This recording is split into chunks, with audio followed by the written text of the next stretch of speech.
بصي يا حموزه، احنا هنعمل النهارده ايه؟ الكبده بتاعت الفراخ. انا بحطها غلوه كده على النار عشان انا بقرف. خدها بس غلوه كده، بس استنى الميه لما تسخن بعدين نحطها بس كده، تاخد لها غلوه بس كده. وايه بعد كده نعمل ايه؟ سيبها بس لما تغلي شويه. بصي بقى بعد كده ما غلت اهي، هناخدها على النار. شوف طلعت ريم قد ايه. يلا يلا يا حموزه، حط الصينيه على النار. ما كل مرة اهي. يلا نحط الزيت بقى، نحط زيت زيتون ماشي. اهو. بعد كده نحط البصل والفلفل. يلا حط البصل والفلفل. سيبه انت ها سيبه. يلا شاطر. ها لما تغلط بس. برافو عليك يا حمزه، انت اصلا شطوره. ماشي. ماشي.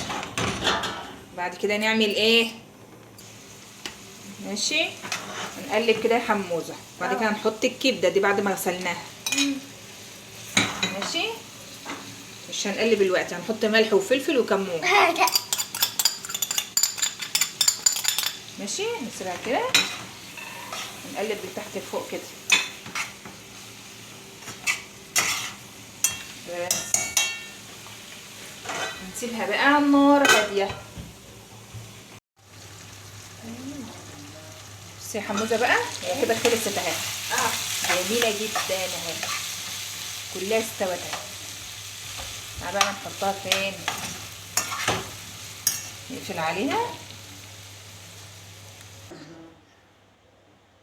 بس بقى يا حموزه، كنا احنا بقى محضرين طبق عليه بقى ايه الخضره بتاعتنا، بقدونس على كزبره،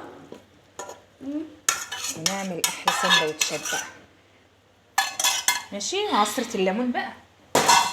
هات. ماشي. ليمونه كده وعصره ليمون بقى خد كده. في قلبك، في قلبك يا حموزه. بس كده.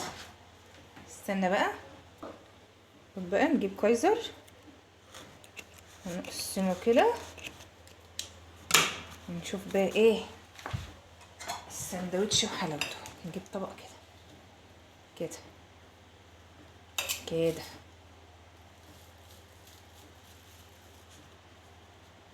ايه رايك يا حموزه اللزوز؟ رايك؟